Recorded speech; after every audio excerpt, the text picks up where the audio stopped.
नमस्कार। आज हम बात करने वाले हैं वो लोक गायिका नेहा सिंह राठौर के इर्द गिर्द हैं। हाँ, खास तौर पे जो हाल में कुछ घटनाएं हुई उस पे उनकी जो टिप्पणियां थीं और फिर ऑनलाइन जो रिएक्शन आया। बिल्कुल।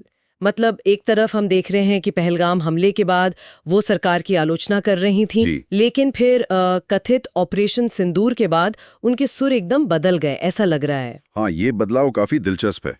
तो चलिए देखते हैं कि ये स्रोत क्या बताते हैं नेहा सिंह राठौर के बयानों के बारे में, उन पर आई प्रतिक्रियाओं और इस पूरे मामले के बारे में। हाँ, तो शुरुआत करते हैं उनके पहले वाले रुख से।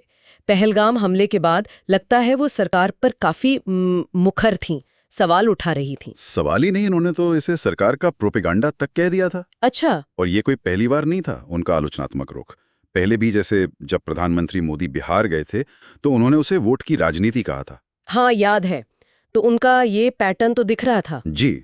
और फिर इसी चक्कर में विवाद भी हुए। विवाद जैसे? स्रोतों में जिक्र है कि उन्होंने प्रधानमंत्री मोदी के खिलाफ एक वीडियो बनाया था और वो शायद पाकिस्तान में शेयर हुआ, जिसके चलते उन्हें देशद्रोही तक कहा गया। और सिर्फ कहा ही नहीं गया, कई जगह एफआईआर दर्ज होने की बात भी है सरकार के खिलाफ बोलने के लिए। बाप रे, तो मामला काफी बढ़ गया था। हाँ, ये दिखाता है कि उनकी बातों का असर और उस पर जो रिएक्शन था वो कितना तेज था। यहाँ तक तो ठीक है, मतलब एक कलाकार है, वो सवाल पूछ रहा है और फिर उसे मुश्किलें आ रही हैं, लेकिन फिर चीजें बदली। बिल्कुल, वो ऑपरेशन सिंदूर वाली खबर के बाद। और इसके ठीक बाद नेहा सिंह राठौर के ट्वीट्स आते हैं। क्या थे वो ट्वीट्स? एक था भारतीय सेना जिंदाबाद, जय हिंद। और दूसरा, एक चुटकी सिंदूर की ताकत देख ली आतंकवादियों।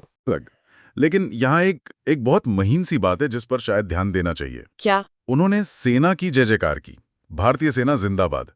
सीधे तौर पर सरकार के किसी कदम की या उस कथित ऑपरेशन की तारीफ नहीं की। अच्छा, ये एक नुक्ता है। सेना की प्रशंसा, सरकार की नहीं। हाँ, ये फर्क इन दस्तावेजों में नोट किया गया है, हो सकता है महत्वपूर्ण हो। पर क्या ऑनलाइन दुनिया ने इस बारीकी को समझा? उनके इन ट्वीट्स पर तो लोग टूट पड़े। सवाल उठने लगे कि भाई अब सवाल क्यों नहीं पूछ रहे। बिल्कुल, रिएक्शंस बहुत तीखे थे। इन स्रोतों में कुछ कमेंट्स भी दिए गए हैं। जैसे एक करण यादव हैं, उन्होंने लिखा, ये लिखने से पहले तकलीफ तो बहुत हुई होगी। ओह। एक डॉक्टर ऋचा राजपूत ने पूछा, अरे सवाल पूछो, अधिकार है तुम्हारा। सीधा सवाल। और स्वाति तिवारी ने तो उनका पिछला बयान याद दिलाया, धर्म पूछकर कहाँ मारा, मोदी का प्रोपोगंडा है, और फिर तंज कसा।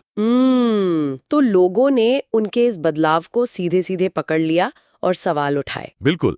तो एक तरफ सरकार की तीखी आलोचना, फिर विवाद, एफआईआर और फिर अचानक सेना की तारीफ वाले ट्वीट्स, जिस पर इतनी बहस। पूरा मामला किसी रोलर कोस्टर जैसा लगता है ना? कहा।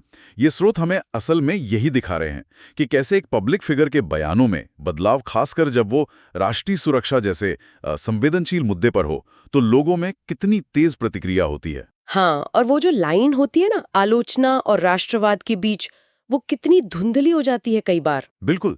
और ऑनलाइन दुनिया में तो हर चीज तुरंत जज की जाती है, खासकर जब कोई अपने पिछले स्टैंड से बिल्कुल अलग बात कह दे। प्रशंसा सेना की थी या सरकार की, शायद ज्यादातर लोगों ने इस बारीकी पर ध्यान ही नहीं दिया। उन्होंने इसे बस एक यू टर्न की तरह देखा। हाँ, लगता तो यही है। तो कुल मिलाकर ये दस्तावेज एक तरह से केस स्टडी है, एक लोक गायिका का बदलता हुआ राजनीतिक रुख और उस पर समाज की, खासकर ऑनलाइन दुनिया की प्रतिक्रिया। आलोचना से प्रशंसा तक का सफर और उस सफर पर उठते सवाल। सही। और जैसा हमने कहा, प्रशंसा सेना की थी, सीधे सरकार की नहीं, ये बात स्रोत भी रेखांकित करते हैं। ये पूरा मामला सोचने पर मजबूर करता है। आज के इस डिजिटल दौर में जब हर बात, हर बयान सेकंडों में वायरल होता है, उस पर फतवे आ जाते हैं। क्या पब्लिक फिगर्स के लिए मुमकिन है कि वो राजनीति या राष्ट्रीय सुरक्षा जैसे मुद्दों पर कोई बैलेंस्ड या बदलता हुआ रुख अपना सकें? या फिर हर बयान को देशभक्ति बनाम आलोचना के खांचे में ही फिट करके देखा जाएगा? हाँ, ये एक बड़ा सवाल है। शायद हमारे सुनने वाले भी इस पर सोच सकते हैं।